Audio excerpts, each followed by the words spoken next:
Hey, good morning, Sharon Horne-Ellstrom here. Pajama Grandma in my favorite, wildest, craziest pajamas.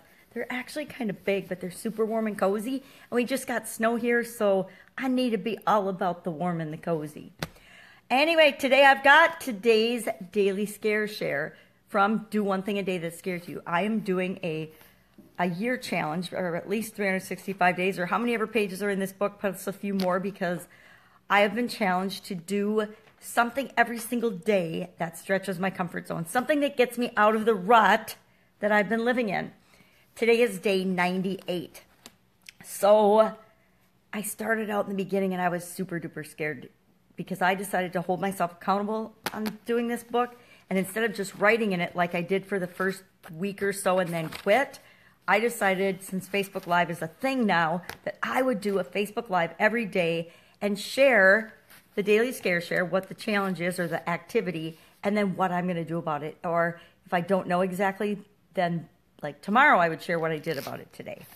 So today is a sayings day. Love these sayings days because it just makes it so much easier on me. And I'm all about stretching my comfort zone in a way that makes it easy on me, because if I do a little bitty thing every day, pretty soon I've grown in huge and amazing ways that I didn't even realize because I broke it down into little bitty, teeny tiny, bite-sized daily pieces.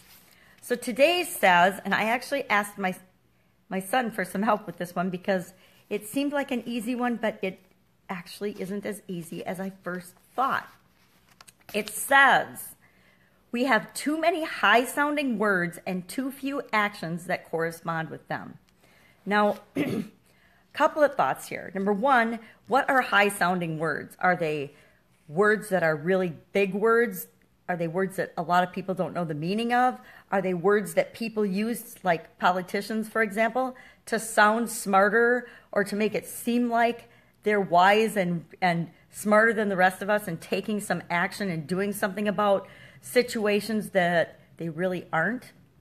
That's probably the best example to me of high-sounding words.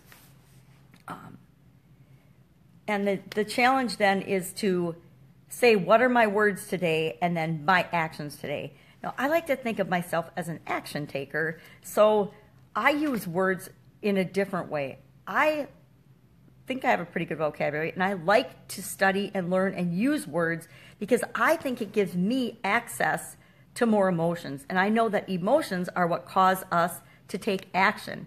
And so I actually use words intentionally on myself to create action in my life. My biggest example of that is the word awesome. And now awesome is not a high-sounding word, but I actually strategically use the word awesome on myself to change the way I feel.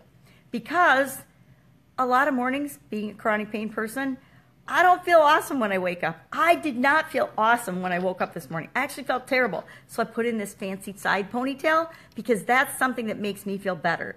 I put on a little makeup because that's something that makes me feel better. And I started saying to myself in my head and out loud a couple of times, I feel awesome. I feel awesome. I feel awesome. Because guess what? That's how I want to approach my day. That's how I want to feel today. It's actually how I want to feel every day. But I woke up feeling crappy. So did I want to keep telling myself, I feel crappy, my hip hurts, I can't walk, I feel crappy, my head hurts, my sinuses hurt, I'm getting a headache, or did I want to say, I feel awesome? Well, I want to use words to empower me to act by triggering emotions in me, and that's the way I use words. So to me, high-sounding words are positive words that inspire me to act, like, I feel awesome. So what I wrote down was resourceful, fantastic, supersized, and brilliant, and creative. Now, those are probably not high-sounding words in other people's definition, which is why I asked my son what he thought a high-sounding word was, which led us to the political discussion, because I think that's actually a better example of what people think of when they hear high-sounding words. I think people think most of people that use big words, professors, really well-educated people that are always trying to prove to us how smart they are. And then there's the other people that use words like high-sounding words to make themselves appear better and wiser than they are. and they usually trip up because they'll use them inappropriately or in the wrong context. And then that just really shows all of us that they're just trying to put on airs and use high-sounding words, but they're not really living that type of a life. So today mine is, and what I'm going to do with it is I'm going to use words to inspire me to take action. So my words, again, are resourceful, fantastic, supersized, brilliant, and creative. And how am I going to use that in my life today? Because it says my actions today. Well, I'm going to find a creative way to repurpose, use what I already have, things that I've created already, because I am like a content creation machine.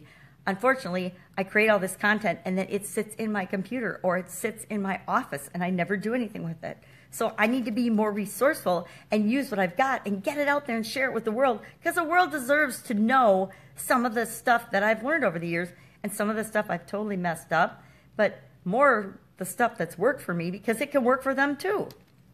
So I'm going to be resourceful by using some of the stuff I have to share fantastic things with people so that they can supersize their business or their life and be brilliant, because everybody wants to be brilliant and spread their light and share who they are with the rest of the world. So that's what I'm going to do with highfalutin. It's not even highfalutin. See, in my brain, I changed high sounding to highfalutin. So what does that tell you? I'm already judging what is or isn't a high sounding word, which is human nature.